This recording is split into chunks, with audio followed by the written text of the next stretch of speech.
Are there any don't do's? If you had don't do advice for junior staff coming to your firm, like could you rattle off 4 or 5, just like, don't do this for this reason, don't do this for that reason?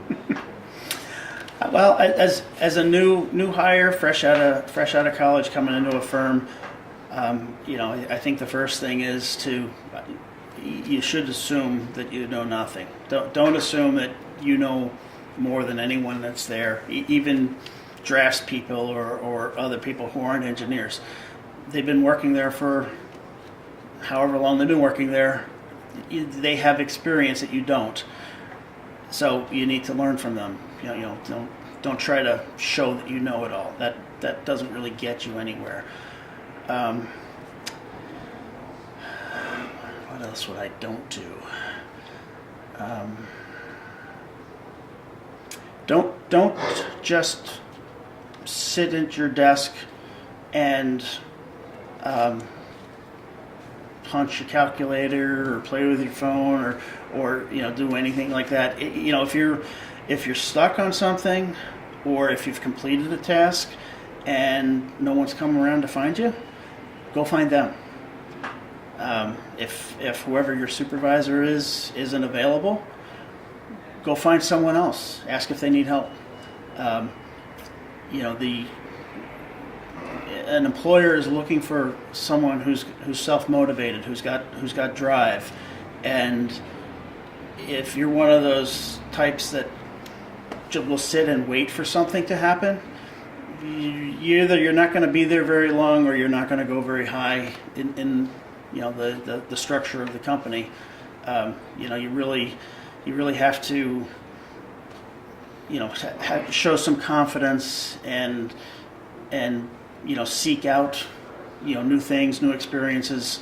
I think that's probably be proactive, and that's probably the best thing I could say. How were you when if you could talk to Chris Lesher when he first started? I was a pain in the ass. When I started at Ryan Biggs, and it was Ryan Biggs Associates back when I started there, I worked with David Biggs, who was one of the founders of the company. He had a reputation of being difficult to work with.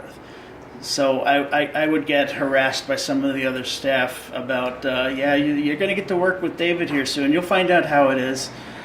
And so one day, I think I was there about 6 months. One day I finally did. And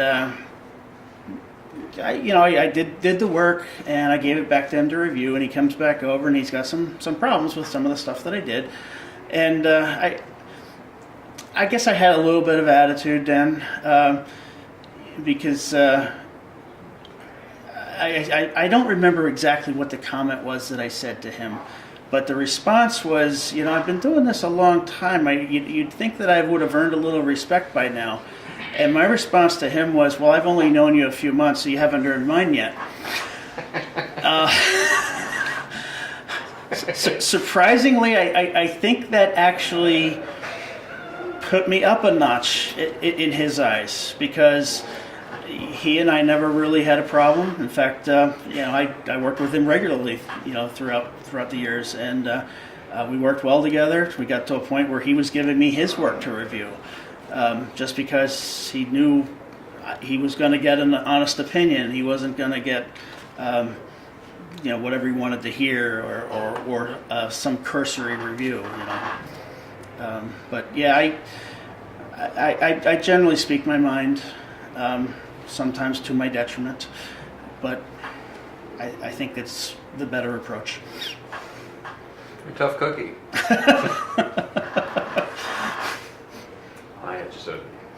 My first week, it's like a great RPI, and the economy was hot. People were just looking for people, underqualified. I'm taking a job at Lesher in Boston, and I worked for a guy named Greg. Greg was the man. He was a fantastic mentor, patient, funny. Gave the sideways look when he needed to give the sideways look. But my encounter in the first day or so was, I gave him some footing pressure in PSI, right?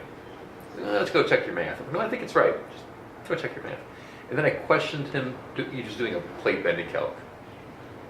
And I'm like, I don't think that's the section modulus for plate. Here's a guy, vice principal.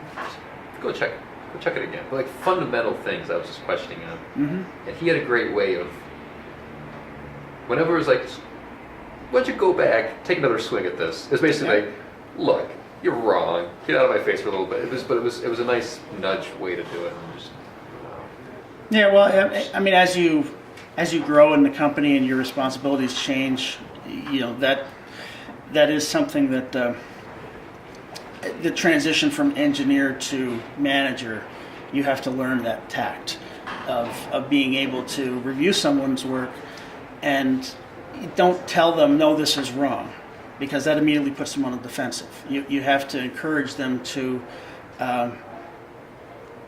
that maybe what they did isn't quite right, and suggest an alternative that they might want to look into, and that it's definitely something as an engineer that you have to work at to learn how to be that way, because engineers are pretty much all about the facts and don't want words to get in the way and just go straight to the point, and